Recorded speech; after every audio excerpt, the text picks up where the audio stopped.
Right. ఓ ప్రముఖ కంపెనీలో మోసాలకు పాల్పడ్డారని రాయదుర్గం పోలీసులు మల్కిరెడ్డి విష్ణువర్ధన్ రెడ్డి, కొమ్మారెడ్డి ఠాకూర్ అనే ఇద్దరిపై చీటింగ్ కేసు ఫైల్ చేశారు. ఓ ప్రముఖ కంపెనీలో ఠాకూర్ ఉద్యోగిగా పనిచేస్తూ మార్కెటింగ్స్, కమర్షియల్ యూనిట్స్ కాంప్లెక్స్ నిర్వహణ చేశారు.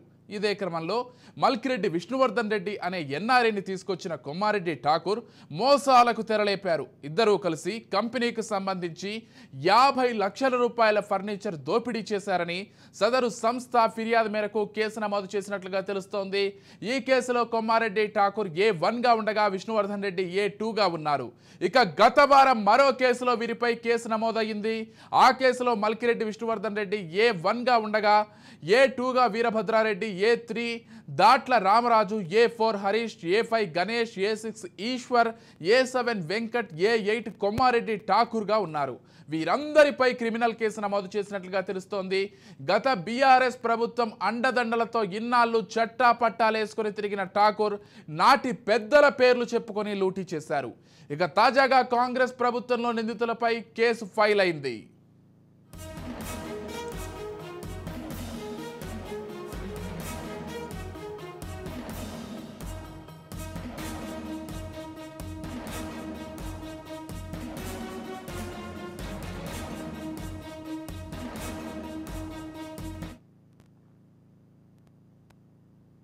ఓ ప్రముఖ కంపెనీలో మోసాలకు పాల్పడ్డారని రాయదుర్గం పోలీసులు మల్కిరెడ్డి విష్ణువర్ధన్ రెడ్డి, కొమ్మారెడ్డి ఠాకూర్ అనే ఇద్దరిపై చీటింగ్ కేసు ఫైల్ చేశారు.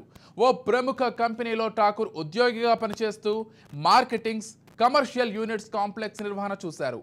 ఇదే క్రమంలో మల్కిరెడ్డి విష్ణువర్ధన్ రెడ్డి అనే ఎన్ఆర్ఐని తీసుకొచ్చిన కొమ్మారెడ్డి ఠాకూర్ మోసాలకు తెరలేపారు. ఇద్దరూ కలిసి కంపెనీకి సంబంధించిన 50 లక్షల రూపాయల ఫర్నిచర్ దోపిడీ చేశారని సదరు సంస్థ ఫిర్యాదు మేరకు కేసు నమోదు చేసినట్లుగా తెలుస్తోంది. ఈ కేసులో కొమ్మారెడ్డి ఠాకూర్ A1గా ఉండగా విష్ణువర్ధన్ రెడ్డి A2గా ఉన్నారు. ఇక గత వారం మరో కేసులో వీరిపై కేసు నమోదైంది. ఆ కేసులో మల్కిరెడ్డి విష్ణువర్ధన్ రెడ్డి A1 కాగా A2గా Veerabhadrareddy, A3 Datla Ramaraju, A4 Harish, A5 Ganesh, A6 Eshwar, A7 Venkat, A8గా మళ్ళీ కొమ్మారెడ్డి ఠాకూరే ఉన్నారు. అయితే వీరందరిపై క్రిమినల్ కేసు నమోదు చేసినట్లుగా తెలుస్తోంది. గత బీఆర్ఎస్ ప్రభుత్వం అండదండలతో ఇన్నాళ్లు చట్టా పట్టాలేసుకొని తిరిగిన ఠాకూర్ నాటి పెద్దల పేర్లు చెప్పుకొని లూటీ చేశారు. ఇక తాజాగా కాంగ్రెస్ ప్రభుత్వంలో నిందితులపై కేసు నమోదైంది. ఇక ఇదే అంశానికి సంబంధించి పూర్తి సమాచారం అంచడానికి మా పొలిటికల్ ఎడిటర్ అరవింద్ కొల్లి సిద్ధంగా ఉన్నారు. రైట్, చెప్పండి అరవింద్, అసలు మొత్తంగా ఓ కంపెనీలో పనిచేస్తూ అదే కంపెనీలో ఉన్నటువంటి విషయాలు మొత్తం తెలుసుకొని అదే కంపెనీపై మోసం చేయడం కావచ్చు, లేకపోతే ఆ కంపెనీకి సంబంధించి చీటింగ్ చేయడం కావచ్చు, ఇవన్నీ ఇటీవల కాలంలో ఎక్కువగా చూస్తున్నాం. ఇప్పుడు మరొక పెద్ద కేసును కూడా మనం ప్రస్తుతం గమనిస్తున్నాం. ఓ ప్రముఖ కంపెనీలో ఠాకూర్ ఉద్యోగిగా పనిచేస్తూ మార్కెటింగ్స్, కమర్షియల్ యూనిట్స్ మొత్తం కూడా నిర్వహిస్తూ ఈ మొత్తం చూసుకునే క్రమంలో మల్కిరెడ్డి విష్ణువర్ధన్ అనే ఒక ఎన్ఆర్ఐని తీసుకొచ్చి వీరిద్దరూ కలిసి మోసాలకు తెరలేపడం, ఈ మొత్తం కేసుకు సంబంధించి గతంలోనే జరిగినప్పటికీ అప్పుడు తప్పించుకునే ప్రయత్నం చేశారు. కాకపోతే ఇప్పుడు ఎటకేలకు కేసు అయితే నమోదైంది. అసలు దీనికి సంబంధించిన పూర్తి డీటెయిల్స్ ఏంటి అరవింద్? ఇక్కడ ప్రధానంగా చూస్తే వారం క్రితం ఒక కేసు నమోదైంది, మరొక కేసు నిన్న నమోదైంది. మొదటి వారం క్రితం నమోదైనటువంటి కేసుకు సంబంధించినటువంటి వివరాలు చూస్తే ఆ కేసులో 8 మంది నిందితులుగా ఉన్నారు. నిన్న బుక్ అయినటువంటి కేసులో 2 నిందితులుగా ఉన్నారు. దీంతోపాటు మియాపూర్ పోలీస్ స్టేషన్ పరిధిలో ఉన్నటువంటి ఒక కమర్షియల్ కాంప్లెక్స్ విషయంలో కూడా ఇదే రకమైనటువంటి ఈ బ్యాచ్కి సంబంధించినటువంటి, అంటే కొమ్మారెడ్డి ఠాకూర్కి సంబంధించినటువంటి వివాదం ఏదైతే ఉందో ఆ ఠాకూర్కి సంబంధించిన వివాదం కూడా అది కూడా ఇప్పటికే పోలీసులు కేసు నమోదు చేయబోతున్నారంటూ మనకున్నటువంటి సమాచారం. ఇదే విషయంపైన ఫిర్యాదు చేసినటువంటి కంపెనీ ఏదైతే ఉందో ఆ కంపెనీకి సంబంధించినటువంటి పూర్తి ఆధారాలు చూసి దానికి కూడా కేసు నమోదుకి సంబంధించినటువంటి ప్రక్రియ ప్రారంభమైందనేది ప్రాథమికంగా అందుతున్నటువంటి సమాచారం. ఇక్కడ ఒక విషయం ప్రధానంగా గమనించాల్సింది ఏంటంటే, కంపెనీకి ఒక ప్రముఖ రియల్ ఎస్టేట్ కంపెనీకి సంబంధించినటువంటి వ్యవహారాలు చూసేటటువంటి ఠాకూర్ వచ్చినటువంటి కస్టమర్లని తనకు అనుకూలంగా మార్చుకుని కంపెనీని మోసం చేశారు అనేటటువంటిది కంపెనీ ఇచ్చినటువంటి ఫిర్యాదులో ప్రధానంగా ఉంది. ఠాకూర్కి సంబంధించినటువంటి వ్యవహార శైలిని ఈ 3 కేసుల్ని కలిపి ఆలోచిస్తే దీనికి సంబంధించినటువంటి ఒక క్లారిటీ వచ్చే అవకాశం ఉంది. ఇక్కడ మొదటి కేసులో మల్కిరెడ్డి విష్ణువర్ధన్ రెడ్డి తోటి కలిసి చేసినటువంటి వ్యవహారంలో ప్రధానంగా గమనించాల్సింది ఏంటంటే కంపెనీకి నిధులు ఇవ్వకుండా కంపెనీ దగ్గర కొనుగోలు చేసినట్టుగా డాక్యుమెంట్స్ ఏదైతే క్రియేట్ అయిందో దీని వెనుక ఎక్కడ నగదు ట్రాన్సాక్షన్కి సంబంధించి అదే సందర్భంలో ఎక్కడ ఏ రకమైనటువంటి పేమెంట్ జరగకుండా జరిగింది అనేది ప్రధానమైనటువంటి ఆరోపణ.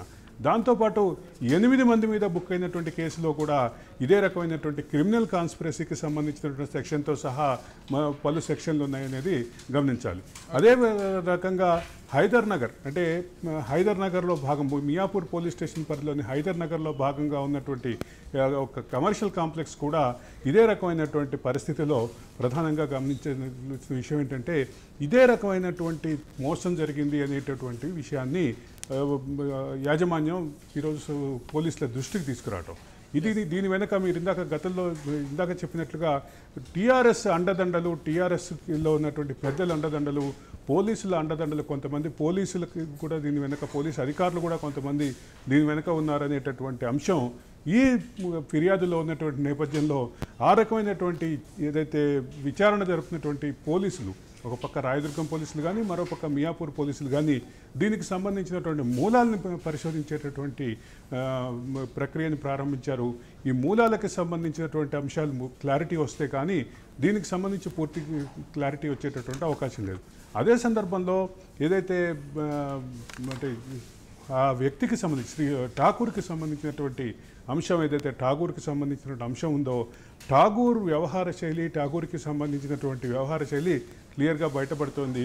ఈ 3 కేసుల్లోనూ కామన్ నిందితుడిగా ఉన్నటువంటి ఠాగూర్, అదే సందర్భంలో 2 కేసుల్లోనూ కామన్ నిందితుడిగా ఉన్నటువంటి మల్కిరెడ్డి విష్ణువర్ధన్ రెడ్డి, వీళ్ళిద్దరి మధ్య ఉన్నటువంటి సంబంధ బాంధవ్యాలు, వీళ్ళకి సంబంధించినటువంటి అంశాలు క్లారిటీ వస్తే కానీ దీనికి సంబంధించి పూర్తి వివరాలు తెలిసే అవకాశం ఉంది. అయితే ఇక్కడ పోలీసులు వచ్చినటువంటి ఫిర్యాదులో కామన్గా ఉన్నటువంటి అంశాలు సంస్థని మోసం చేసి సంస్థకు వచ్చినటువంటి కస్టమర్లను పక్కదారి పట్టించడం, అదే సందర్భంలో దురుద్దేశపూర్వకంగానే ఈ రకమైనటువంటి ట్రాన్సాక్షన్స్కి పాల్పడటం, వీటితో పాటు 50 లక్షల రూపాయల సంస్థ ఫర్నిచర్ని అంటే వాడుకోవటం, తన పర్సనల్ అవసరాల కోసం వాడుకుంటూ దాన్ని కొట్టేయడం అనేటటువంటి విషయాన్ని కూడా పోలీసుల విచారణలో ఈ విషయాలన్నీ బయటికి రాబోతున్నాయి. ఇక మియాపూర్లో కూడా ఒక కేసు నమోదైనట్లుగా మనకు సమాచారం అంతోంది. వీళ్ళిద్దరిపైనే వివిధ పోలీస్ స్టేషన్లో కేసు నమోదైంది. కాకపోతే ఒక చోట A1గా ఒక చోట A8గా వాటెవర్ కేసులు అయితే ఇంక్లూడ్ అయి ఉన్నారు. ఈ ఠాగూర్ కావచ్చు, విష్ణువర్ధన్ రెడ్డి కావచ్చు. అంటే ఒక కేసులోనే కాకుండా వివిధ చోట్ల కూడా మోసాలకు తెరలేపినట్లుగా క్లియర్గా అర్థమవుతోంది మనకి ఈ కేసులను చూస్తుంటే. విజయ్, ఠాగూర్కి సంబంధించి ఠాగూర్ ఉద్యోగంలో తన ఉద్యోగంలో భాగంగా వచ్చేటటువంటి పరిచయాల్ని, అదే సందర్భంలో తన ఈ నేరానికి ఉద్దేశపూర్వకంగా కొంతమంది వ్యక్తుల్ని వాడుకున్నారనేది క్లియర్. మియాపూర్లో ఉన్నటువంటి వివాదం రాజేష్ అనేటటువంటి వ్యక్తి చుట్టూ తిరుగుతుంటే ఇక్కడ మల్కిరెడ్డి విష్ణువర్ధన్ రెడ్డి చుట్టూ తిరుగుతోంది. ఇక్కడ మల్కిరెడ్డి విష్ణువర్ధన్ రెడ్డికి సంబంధించిన ఇంకొక కేసు కూడా ఇప్పటికే రాయదుర్గం పోలీసులు విచారణలో ఉన్నారు. అది ఒక కంపెనీని పక్కదారి అంటే కంపెనీ యాజమాన్యానికి సంబంధించినటువంటి హక్కుని పక్కదారులు బట్టి పక్క మార్గంలో అక్రమ మార్గంలో చేజిక్కించుకున్నటువంటి అంశం. ఈ మొత్తం కలిపి ఆలోచిస్తే ఒక పక్క మల్కిరెడ్డి విష్ణువర్ధన్ రెడ్డి కానీ, అదే సందర్భంలో మన ఠాకూర్కి కానీ ఉన్నటువంటి నేర ప్రవృత్తి బయటకు వస్తుంది. దానికి సంబంధించి నేర ప్రవృత్తి వెలుగులోకి వచ్చేటువంటి అవకాశం ఉందని పోలీసులు చెప్తున్నారు. విజయ్, అసలు మొత్తంగా వీళ్ళపైన గతంలో మీరు ఇందాక ప్రస్తావించినట్లుగా బీఆర్ఎస్ ఉన్నప్పుడు అయితే తప్పించుకునే ప్రయత్నం చేసినప్పటికీ ఇప్పుడు మళ్ళీ కాంగ్రెస్ ప్రభుత్వం వచ్చింది కాబట్టి పోలీసులు ఎక్కడికక్కడ కేసులు నమోదైతే చేస్తున్నారు. దాంతోపాటుగా దీనిపైన విచారణకు సంబంధించి కూడా పూర్తి స్థాయిలో విచారించే అవకాశాలు ఉన్నట్లుగా కూడా తెలుస్తోంది. అయితే ఈ ప్రధానంగా బీఆర్ఎస్ ఉన్నప్పటికీ బీఆర్ఎస్ ఫ్రెండ్లీ పోలీసింగ్ పేరిట జరిగినటువంటి పోలీసు రాజ్యం అని బీఆర్ఎస్ పాలనని కొంతమంది ఏదైతే అభివర్ణిస్తుంటారో అదే రకమైనటువంటి ఇండికేషన్స్ కూడా ఈ కేసులో కనిపిస్తున్నాయి. ఇక్కడ ఈ కేసుని ఇంత ప్రధానంగా తీసుకోవడానికి ఉన్నటువంటి అంశం కూడా ఏంటంటే కొంతమంది పోలీసు ఉన్నతాధికారుల పాత్ర కూడా ఉంది అనేటటువంటి అంశం ప్రధానంగా చర్చలో ఉంది. అది దాంతోపాటు బీఆర్ఎస్కి సంబంధించినటువంటి కొంతమంది నాయకుల అండతోటే ఈ కార్యక్రమాలు జరిగినాయి అనేటటువంటి అంశం కూడా ప్రధానంగా చర్చలో ఉంది. ఈ నేపథ్యంలోనే ఈ కేసుకి ప్రాధాన్యత పెరుగుతోంది. ఈ కేసుకు సంబంధించిన మరిన్ని విషయాలు వెలుగులోకి వచ్చే క్రమంలో మాత్రం ఖచ్చితంగా బీఆర్ఎస్ నాయకుల పాత్ర కానీ పోలీసుల ఉన్నతాధికారుల పాత్ర కానీ బయటకు వచ్చేటటువంటి అవకాశం ఉంది. విజయ్.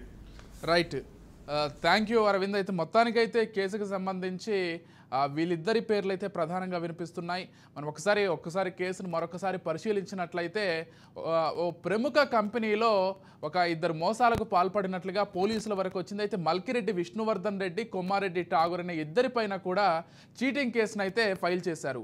అయితే ఓ కంపెనీకి సంబంధించి ఠాకూర్ ఉద్యోగిగా అక్కడ చేస్తూ అక్కడ ఉన్నటువంటి మార్కెటింగ్స్ విభాగాన్ని కావచ్చు, లేకపోతే ఆ కంపెనీకి ఉన్నటువంటి కమర్షియల్ యూనిట్స్ ఏవైతే ఉంటాయంటే కమర్షియల్ బిల్డింగ్స్ కావచ్చు, లేకపోతే కమర్షియల్గా వాళ్ళు చేసేటువంటి వ్యాపారాలు ఏవైతే ఉంటాయో ఆ వ్యాపారాలకు సంబంధించి ఆ నిర్వహణ చూసుకోమని అతనికి అప్పచెప్పారు.